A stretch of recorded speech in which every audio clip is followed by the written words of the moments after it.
जब भी हमारे पास बोन कैंसर के पेशेंट आते हैं तो उनके मन में हमेशा एक क्वेश्चन होता है कि क्यों हुआ है, हमें क्यों हुआ है। तो यूजुअली हमारे पास इसका आंसर नहीं होता और हम यूजुअली यही बोल पाते हैं कि ये बैड लक है। लेकिन आज के इस वीडियो में हम ये डिस्कस करने वाले हैं कि बोन कैंसर के क्या कारण हो सकते हैं।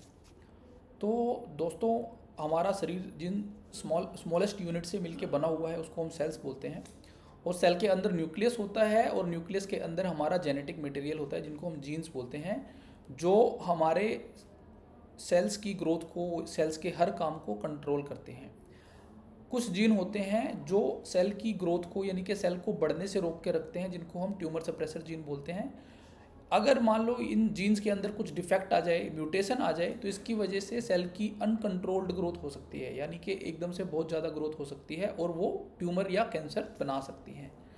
तो अगर कुछ जेनेटिक कंडीशन के बारे में हम डिस्कस करना चाहें कि कौन सी ऐसी जेनेटिक कंडीशन है जो हमें पता है कि जिनसे बोन कैंसर या सॉफ्ट टिश्यू सार्कोमा हो सकता है, तो ऐसी एक कंडीशन है जिसका नाम है ली फ्रेमानी सिंड्रोम। इसके अंदर एक T53 नाम का जीन होता है जिसका काम होता है ट्यूमर को सप्रेस करना, यानी कि सेल की ग्रोथ को कंट्रोल में रोक के रखना। अगर इस जीन में डिफेक्ट आ जाए तो इसकी वजह से शरीर में बहुत सारे टाइप के कैंसर हो सकते हैं। यूजुअली ये कैंसर 45 साल की कम उम्र के लोगों में ही देखे जाते हैं। एंड इसमें सॉफ्ट टिश्यू सार्कोमा यानी कि हाथों का, पाँव का कैंसर, मांसपेशियों का कैंसर हो सकता है। ओस्टियोसार्कोमा यानी कि बोन का कैंसर, ब्रेस्ट कैंसर, ल्यूकीमियास यानी कि ब्लड कैंसर, ब्रेन कैंसर, और किडनी के आसपास के एरिया के कैंसर हो सकते हैं अगर किसी को ली फ्रेमानी सिंड्रोम है तो।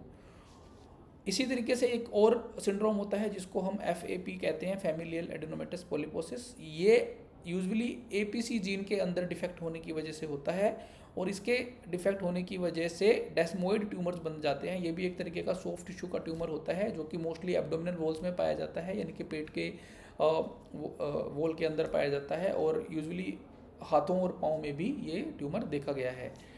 ये ट्यूमर जब भी होता है, अगर किसी को FAP जीन, APC जीन की वजह से होता है तो यूजुअली 31 साल से पहले की उम्र में हो जाता है।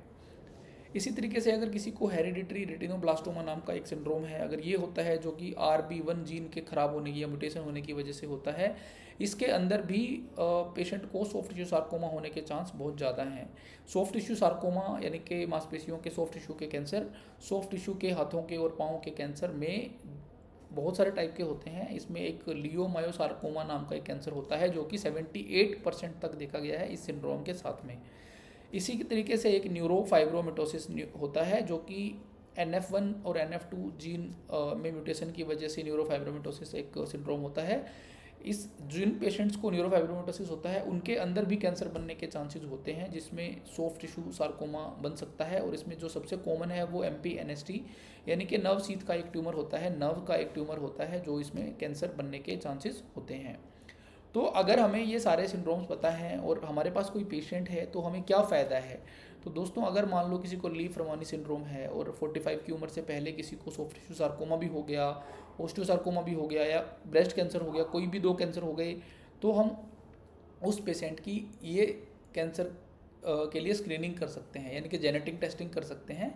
और उससे हमें अगर ये पता चलता है कि पेशेंट को ये सिंड्रोम है तो हमें ये पता चल जाएगा कि इस पेशेंट को फ्यूचर में और कौन से कैंसर होने के चांसेस हैं और उनकी हम स्क्रीनिंग करवा सकते हैं, ताकि अगर वो कैंसर होते हैं तो उनको हम जल्दी से जल्दी कैच करें और उनको आगे बढ़ने से पहले ही उनका इलाज कर दें। तो इसको पेशेंट को जेनेटिक टेस्टिंग एंड काउंसलिंग के लिए हम यूजुअली भेज देते हैं अगर हमें ये सिंड्रोम्स पता चलते हैं। तो आज की वीडियो में इस तरीके से हमने देखा कि अगर किसी को कैंसर है तो कुछ सिंड्रोम से वो कैंसर एसोसिएटेड हो सकते हैं। अगर हम उनका पता कर लें तो फ्यूचर में आने वाले और कैंसर से हम उनको रोक सकते हैं। तो ये था हमारा आज का वीडियो। इस तरीके के और वीडियो देखने के लिए हमारे चैनल को लाइक, शेयर एंड सब्सक्राइब करें। Thank you guys, thank you very much.